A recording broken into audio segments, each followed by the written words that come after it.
नमस्कार। हिमाचल बुलेटिन में आपका स्वागत है। आज के मुख्य समाचार। मुख्यमंत्री ने केंद्रीय जल शक्ति मंत्री से की भेंट। मुख्यमंत्री ने नीति आयोग से मंडी ग्रीनफील्ड हवाई अड्डे के लिए विशेष सहायता प्रदान करने का किया आग्रह। हिमाचल में कृषि को बढ़ावा देने के लिए प्रदेश सरकार के नवोन्मेषी प्रयास। और अब समाचार विस्तार से। मुख्यमंत्री श्री जयराम ठाकुर ने आज नई दिल्ली में केंद्रीय जल शक्ति मंत्री श्री गजेंद्र सिंह शेखावत से भेंट की। मुख्यमंत्री ने उन्हें मंडी में ग्रीनफील्ड हवाई अड्डे के लिए राज्य सरकार द्वारा किए जा रहे त्वरित प्रयासों से अवगत कराया। उन्होंने क्षेत्र में सुकेती खड्ड का प्राथमिकता के आधार पर तटीकरण करने का आग्रह किया, जिससे हवाई अड्डे की विस्तृत परियोजना रिपोर्ट के कार्य में तेजी लाने में सहायता मिलेगी। मुख्यमंत्री ने केंद्रीय मंत्री को राज्य में जल जीवन मिशन की प्रगति से भी अवगत करवाया। केंद्रीय मंत्री ने मंत्रालय के अधिकारियों को त्वरित कार्यवाही करने के निर्देश दिए। उन्होंने प्रदेश को हर संभव सहायता प्रदान करने का आश्वासन दिया।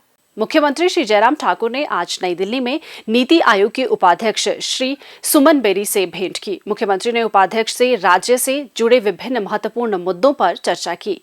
मुख्यमंत्री ने उन्हें राज्य में हवाई संपर्क को मजबूत करने के लिए राज्य के प्रयासों से अवगत करवाया। उन्होंने कहा कि मंडी में ग्रीनफील्ड हवाई अड्डे के निर्माण के लिए राज्य सरकार और भारतीय विमानपत्तन प्राधिकरण के बीच संयुक्त उद्यम समझौते पर हस्ताक्षर किए गए हैं। उन्होंने राज्य में हवाई संपर्क को सुदृढ़ करने के लिए वर्तमान वित्त वर्ष के दौरान 1000 करोड़ रुपए के विशेष सहायता अनुदान का भी आग्रह किया।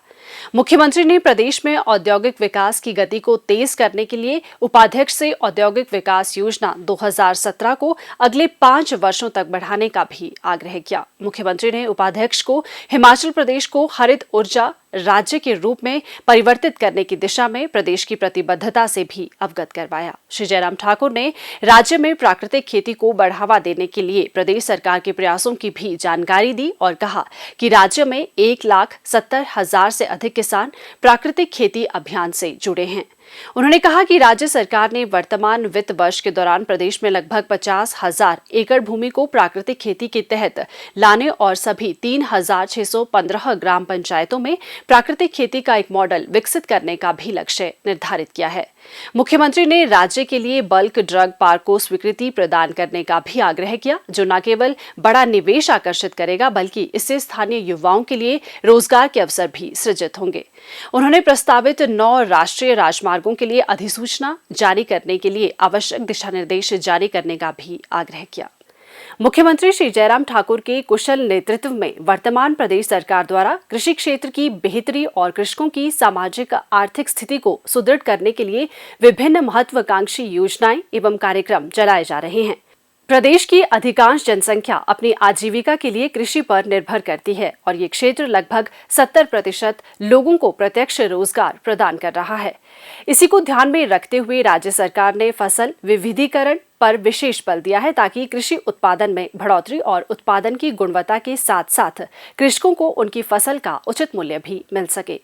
राज्य में 9,44,000 हेक्टेयर भूमि पर काश्त होती है तथा सकल घरेलू उत्पाद में इसका लगभग 13.62% योगदान है।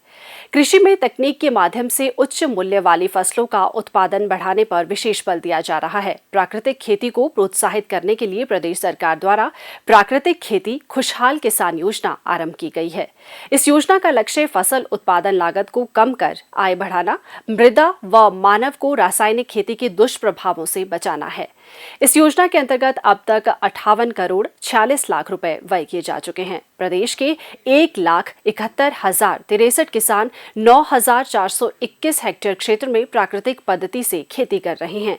वर्ष 2022-23 के लिए प्रदेश सरकार ने 50,000 एकड़ भूमि को प्राकृतिक खेती के अंतर्गत लाने का लक्ष्य निर्धारित किया है तथा 50,000 किसानों को प्राकृतिक कृषक के रूप में प्रमाणित किया जाएगा। प्रदेश में फसल विविधीकरण को बढ़ावा देने के लिए हिमाचल प्रदेश फसल विविधीकरण प्रोत्साहन परियोजना लागू की गई है। प्रदेश में जायका चरण 1 के सफल परिणामों को देखते हुए जायका चरण 2 स्वीकृत की गई है। राज्य में कृषि को बढ़ावा देने के लिए आधुनिक तकनीक को अपनाया जा रहा है तथा कृषि क्षेत्र में मशीनीकरण के लिए सरकार ने राज्य कृषि यंत्रीकरण कार्यक्रम लागू किया है। इस योजना के तहत प्रदेश के किसानों को पावर टिलर व पावर वीडर, ब्रश कटर, रोटावीडर, गेहूं, थ्रेशर, क्रॉप रीपर इत्यादि उपदान पर उपलब्ध करवाए जा रहे हैं। इस कार्यक्रम के तहत पिछले 4 वर्षों में 74 करोड़ 88 लाख रुपए व्यय किए गए हैं। प्रदेश में बेसहारा पशुओं, बंदरों एवं जंगली जानवरों से फसलों को काफी नुकसान पहुंचता है। इसके बचाव के लिए प्रदेश सरकार ने मुख्यमंत्री खेत संरक्षण योजना आरंभ की है। इस योजना के अंतर्गत कृषकों को सौर ऊर्जा चालित बाड़ लगाने के लिए व्यक्तिगत स्तर पर 80% व समूह आधारित बाड़ बंदी के लिए 85% अनुदान का प्रावधान है। पिछले 4 वर्षों के दौरान इस योजना पर लगभग 186 करोड़ रुपए खर्च किए गए हैं तथा 9,846 किसान लाभान्वित हुए हैं। प्रदेश में किसानों को सिंचाई सुविधा उपलब्ध करवाने के लिए भी सरकार ने प्रवाह सिंचाई योजना, सूक्ष्म सिंचाई के माध्यम से कुशल सिंचाई योजना, जल से कृषि को बल योजना, उठाऊ सिंचाई योजना का निर्माण एवं बोरवेल योजना आदि योजनाएं कार्यान्वित की है। इसके साथ साथ विपणन की सुविधा हर किसान को घर के समीप मिल सके, इसके लिए जगह जगह छोटे सब्जी संग्रहण केंद्र व मार्केट यार्ड बनाए जा रहे हैं। प्रदेश में कृषि विपणन कार्य के लिए राज्य स्तर पर कृषि विपणन बोर्ड गठित किया गया है, जिसके अंतर्गत जिला स्तर पर 10 मंडियां कार्यशील है तथा 54 उपमंडियां किसानों को विपणन सुविधा प्रदान कर रही है। किसानों के कल्याण को सर्वोच्च अधिमान देते हुए प्रदेश सरकार द्वारा राज्य में कृषि को प्रोत्साहन प्रदान करने के लिए खाद पर उपदान, कृषि से संपन्नता योजना, कृषि उत्पादन संरक्षण योजना, मुख्यमंत्री ग्रीन हाउस नवीकरण योजना सहित अन्य अनेक योजनाएं भी कार्यान्वित की जा रही है, जिनसे प्रदेश के किसानों की जिंदगी में सकारात्मक बदलाव आ रहे हैं और उपज में बढ़ोतरी से उनकी आर्थिकी भी सुदृढ़ हो रही है। हिमाचल बुलेटिन देखने के लिए सब्सक्राइब करें YouTube channel IPR Himachal, follow करें ट्विटर @DPRHP, लाइक करें Facebook page information and public relations department Himachal Pradesh, visit करें वेबसाइट www.himachalpr.gov.in। इस अंक में इतना ही। कल फिर होगी मुलाकात। दीजिए इजाजत। नमस्कार।